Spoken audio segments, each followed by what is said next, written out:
I wasn't threatening anyone. I was really upset by what you and your friends did. I said I would forgive everything if you paid for a meal. So just leave your wallet and go. I realized later that your apology was fake. Both Olivia and Scott had that mocking look on their faces. They planned this from the start. We just sighed as we watched them rant. Just leave your wallet and go. You know what will happen if you talk, they said. Scott is higher up than Larry at work. I just smiled at their words. If they were going to be like that, I wasn't going to hold back. Are you sure about this? You'll regret it, I warned them. They thought I was joking and just laughed it off, saying they didn't care. I put my wallet on the table, and they thanked me mockingly, saying they'd give it to Larry later as a treat. Larry was furious, but I calmed him down and we left, ignoring them. Soon after, we took action and made sure they would regret their actions. I'm Laura. I live a peaceful life with my husband, Larry, and our son, Frank. Larry and I met in college and started talking more when we worked on group projects together. We shared hobbies and began dating soon after. We got married 5 years after graduating. A few years later, we had our son. Larry works in sales and is well respected at his company, though he had a tough start. He admires his father, who managed a company, and Larry wanted to follow in his footsteps in sales. I still get tough feedback, but I want to be like my dad. When Frank was born, my in-laws really helped us out. My mother-in-law went to cooking school and now works as a hostess at a famous restaurant. Her husband works with her, handling the business side. Their advice is always to do your best in whatever you're doing at that moment. I've always liked design. While working in administration, I used to draw for fun. This hobby became useful as I started taking freelance web design jobs. The projects got bigger over time. Then today, Larry came to me with an idea. Hey Laura, our company needs a designer. Want to try it? I really like your designs. It'll be busy, but I'll help you. What do you think? Your designs have a special warmth, he said. At first, I was unsure, but my father-in-law, who was visiting, agreed with Larry. With their encouragement, I decided to work on a design. Once I started, I was determined to do well. Larry and I worked together to come up with the best design. It took some time, but I finally made a design I was proud of. To my joy, they chose my design, and it sold really well. Larry and I were thrilled when we heard the news. We thanked my in-laws for their support, and they were as happy as if they had succeeded themselves. It's all thanks to your design, Laura, they said. It's really nothing. Having this experience means a lot. Thank you, I replied. This whole experience was a big moment for me. I started spending more time on web design, which was just a side job at first. Eventually, I made as much money from designing as I did from my day job. So I quit my administrative job and now work as a freelancer. Thanks to Larry's company, I also get to design whenever they launch a new product. Our son Frank, who is now in middle school, has grown into a smart and kind boy. He loves playing soccer for his school club. Life is good, but there's one thing that bothers me. It's about Olivia, whose son Kevin is in the same soccer club as Frank. Frank and Kevin are great friends, and they even ended up in the same class this year and often spend weekends together. Frank talks about Kevin a lot. Kevin came over to our house once, and he was very polite. I was happy Frank had such a good friend. However, Olivia can be a bit too much sometimes. I first met her during the school's open house. It was obvious right away that she was Kevin's mom. Kevin, you are definitely Mama's pride and joy, she said. Mom, stop, it's embarrassing, Kevin replied. After the class, during the break, Olivia loudly exclaimed, making Kevin embarrassed. I thought she seemed like a loving mom, but that wasn't quite true. Really, Kevin is by far the best. The others just seemed to be playing around during their presentation, she said loudly. The room went quiet. Kevin looked annoyed and said, "Didn't I tell you to stop?" Everyone took their presentation seriously. I couldn't help but wonder if her comment was really appropriate. Soon after, the parents had to leave for another meeting and started to leave the classroom. Frank, you did well in your presentation. You have club activities today, right? I said, yeah. Frank replied, do your best. I'm going to make your favorite hamburger steak for dinner. Really? Awesome, Frank said happily. Before leaving the classroom, Frank talked to me, and the other kids told him he was lucky to be getting hamburger steak for dinner. I felt relieved seeing Frank handle the situation smoothly. At the parent-teacher meeting, we could sit anywhere, so I chose a corner seat. That's when Olivia approached and started talking to me. Aren't you Frank's mother? She asked suddenly. I was surprised by her directness, but she sat down next to me anyway. I wanted to meet you. I'm Olivia, she said. I felt a bit trapped but listened to her. I wondered how she knew I was Frank's mother since we hadn't met before. Seeing my confusion, she explained, you were talking about dinner with Frank earlier, right? That's how I knew. And calling hamburger steak a treat seems so laid back. I was taken aback by her comment about our dinner choice, especially since we just met. Frank loves hamburger steak, and I don't think it's your place to comment, I replied. She seemed displeased with my response. Well, that's true. My husband works at a major company, so he doesn't quite get the ordinary tastes, she said. When she asked where my husband worked, I didn't engage further and just brushed her off. Fortunately, the meeting started and we settled down. After the meeting, she asked if I wanted to grab some coffee. I tried to decline a few times, but she insisted, saying, come on, it's just some mom friends bonding. Besides, Kevin and Frank are good friends. I felt I had little choice and agreed. We exchanged contact information and went for coffee. During coffee, she talked a lot about her wealthy life and her husband. Since then, she invited me for coffee several times a month. Although our kids got along, I wasn't too happy about it but went along. One time when I declined, she hinted, you know, my husband knows a lot of people, even Frank's club coach. It felt like a subtle threat, so I maintained the reluctant friendship with Olivia. What shocked me further was finding out that Olivia's husband worked at the same company as Larry. I nearly spit out my drink in surprise when I found out Olivia's husband worked at the same major company as Larry. She had mentioned it was a major company, but never specified which one. I hadn't thought it would be Larry's company. I learned this when Olivia came to pick up Kevin from our house today. Kevin had been over to play, and I had planned to just meet Olivia at the door, but she came inside since the kids were still there. Isn't your husband working for XYZ Corporation, Laura? She asked. I nearly choked on my tea at her question. Seeing my shocked face, Olivia seemed pleased, and I had a bad feeling about where this was headed. Why? I asked. Because I saw a business card in your room with your husband's name on it and recognized the company name, she explained. Hold on, are you saying you just went into her room? I asked, shocked. No, I didn't mean to. I was just looking for the bathroom and happened to open the wrong door, she replied. I was relieved my sons weren't around to hear this. I had given Olivia directions to the restroom, so I truly thought she was lying. But I had only told her verbally, so I couldn't really push back too hard. Indeed, in Larry's room, he has business cards for work. I designed the business cards for Larry's company, so there are several different types, and he had some displayed under a desk protector. She must have seen those. Stunned and at a loss for words, Olivia approached and said, I really don't like you two. Her previously friendly demeanor had vanished, and her eyes were now sharp and piercing as she glared at me. Do you enjoy taking work away from other people's husbands? She accused. Excuse me, I replied, not understanding her implication. She threw out one last barb. Well, whatever. Just remember, I'm gonna make sure you regret this.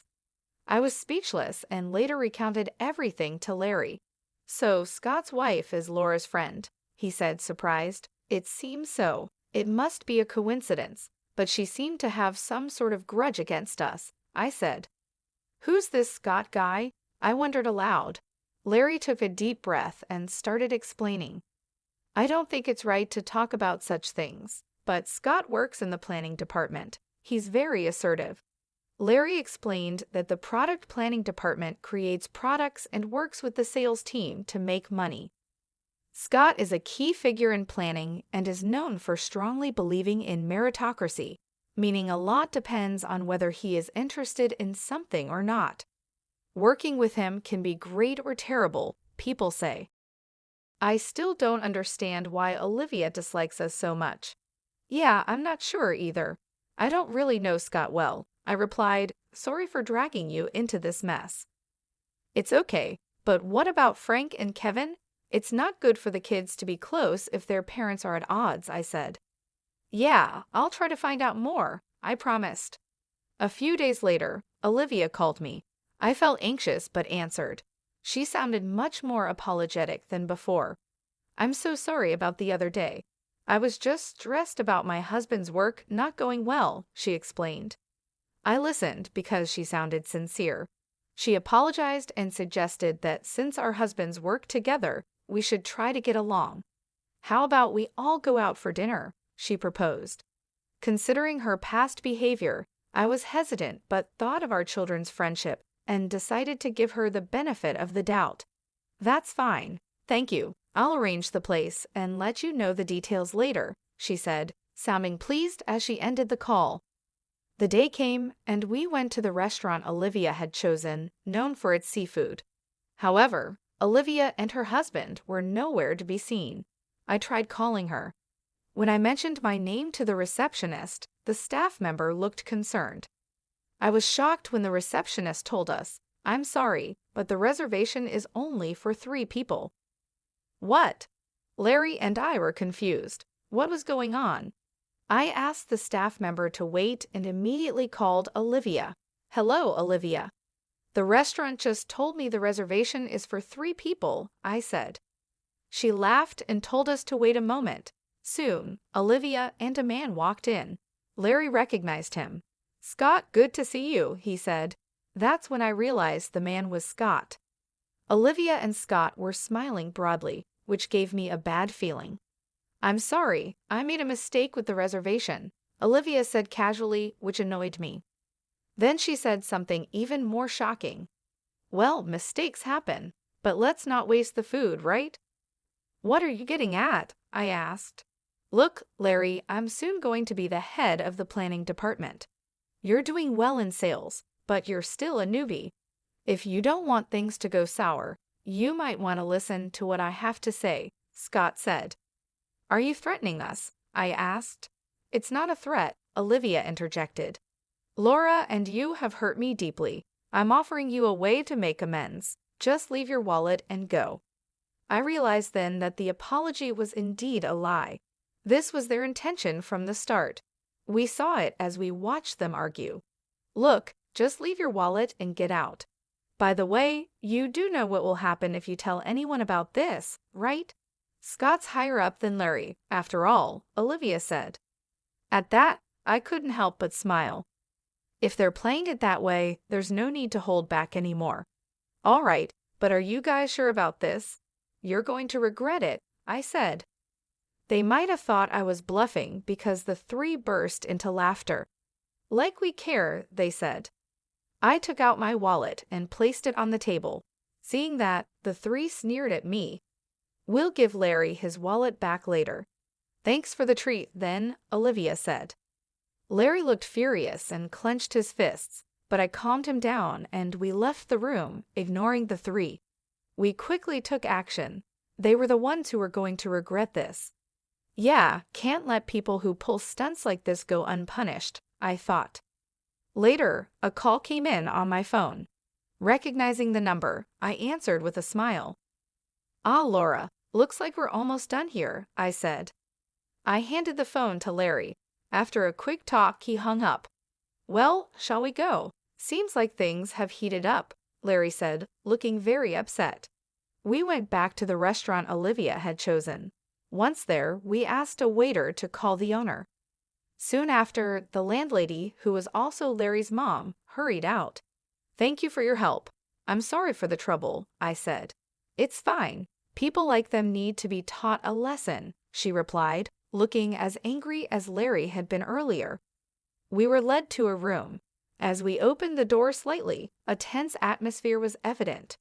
Inside were Olivia, Scott, and some senior officials from Larry's company, including his father-in-law. Why had it come to this? The restaurant Olivia chose happened to be run by Larry's mom. We realized it as soon as Olivia told us to meet there. It was a coincidence, but since we were going there anyway, Larry decided to call his mom. It was revealed that Olivia had only booked for 3. We knew she hadn't made a reservation for 4, but played along anyway. Once we understood Olivia's intentions, we immediately reported it to Larry's mom. Being straightforward people, both Larry's mom and Larry reported it to his dad, which led to the current situation. "Scott, what's going on here?" a man asked Scott. "Well, Scott was flustered, understandably so. That man was Mr. Bryan from the planning department's top management. Next to him was someone from the sales department's upper echelon. I think my father-in-law might have called them over. He was the former CEO, so it's understandable how he'd react if he found out his family was being treated this way, especially in his wife's restaurant by employees from his time in charge. Actually, my father-in-law used to be the CEO of the company where Larry works. He's now retired and not involved in its management, but he was highly respected during his tenure. Even now, he's still in touch with company folks." After hearing the story from my mother-in-law, he immediately reached out to the company to explain the situation. When the CDO hears that one of his employees is trying to exploit another employee by using their position, he's going to take action. The 3 who didn't know this were surprised by the sudden appearance of the company executives at the restaurant. They seemed unable to grasp the situation. Larry said he wanted me to accept this invitation because my husband often works with Larry, even now. I was shocked by the clear lies coming out of their mouths. They showed no regret, and I wondered if they didn't realize that such obvious lies would eventually be exposed. Just then, to interrupt Scott, Larry entered the room. To the surprise of Olivia and Scott, Larry politely said, "Excuse me." Scott glared at Larry as soon as he saw him. We understood the situation completely, but for Olivia and Scott, it must have been confusing. Before Scott could respond, my father-in-law spoke up. "I'm the former CEO, Andrew. I'm retired now and have handed over the company to Mr. Bryan here," he explained. "By the way, Larry is my son, but he didn't get his job at the company through any connections of mine. In fact, I wasn't involved in his hiring at all. And I should mention that this restaurant is run by my wife." Hearing my father-in-law's explanation, Olivia and Scott seemed to finally understand the situation, and their faces turned white instantly. Olivia let out a sigh, almost without words, and Scott was shaking uncontrollably. Olivia, looking incredulous, seemed more flustered than I'd ever seen her. "Let's cut the small talk and discuss the matter at hand," said my father-in-law. The discussion, or rather the one-sided questioning they faced, started in a tense atmosphere, and Olivia and Scott struggled to speak. Olivia's issues with me apparently related to some design work at the company. It turned out that Olivia had also been considered for the same project. Initially, when the project was discussed at the company, my design was chosen after searching among friends and family for talented designers. This choice boosted Larry's reputation.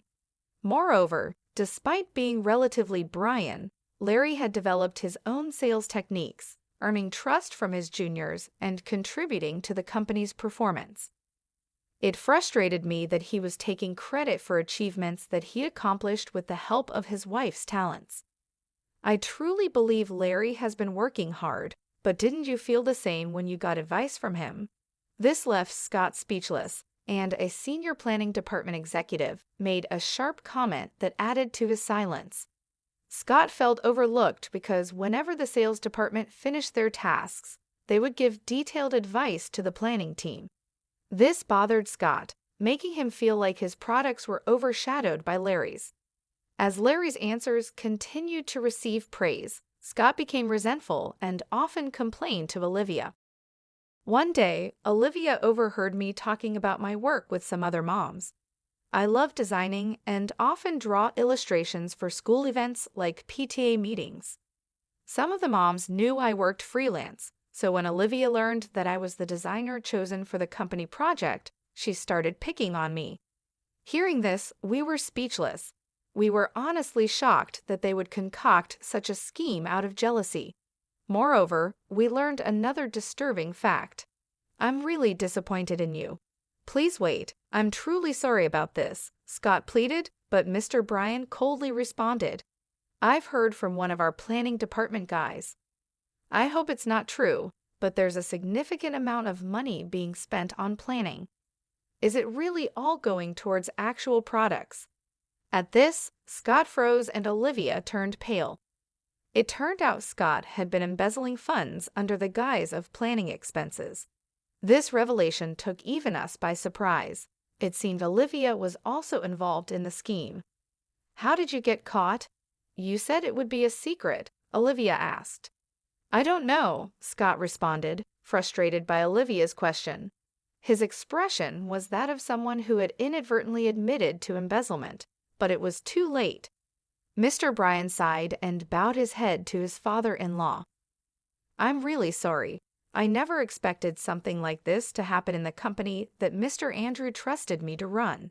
It's my fault for not supervising better. No, it's not your fault, Mr. Bryan, or the fault of the senior sales and marketing staff, someone said. It's this couple who only know how to play dirty tricks. You both are going to pay for this. Hold on, she's the one to blame, one accused. Excuse me? Weren't you the one who said we could embezzle money? The other retorted. Hey, we're at a store. Keep it down, someone intervened.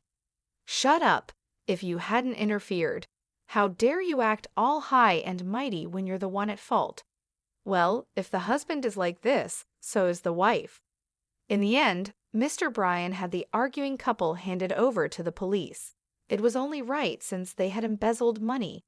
It caused quite a scene and was a hassle for the store, but Larry's mom handled it gracefully, and the situation was quickly controlled. Larry told me that Scott got fired from the company and was sued for damages.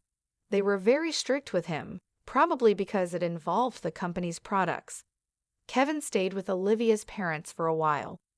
After the incident, Olivia's parents came over to apologize. From what I heard, the couple is now living quietly, maybe as a way to make up for what they did. Seeing how sincere Olivia's parents seemed, I couldn't help but wonder how their daughter and son-in-law ended up this way. I was worried about Kevin, but the company made sure the incident stayed quiet. So thankfully, no rumors spread at school and Kevin was fine. It's unfortunate what happened to him. I talked to Frank the other day, and Kevin seems to be doing well at school. He's a good kid and everyone trusts him. Rather than being sad about his parents, he seems more upset with them. That's good to hear. I haven't seen Olivia and Scott since that incident.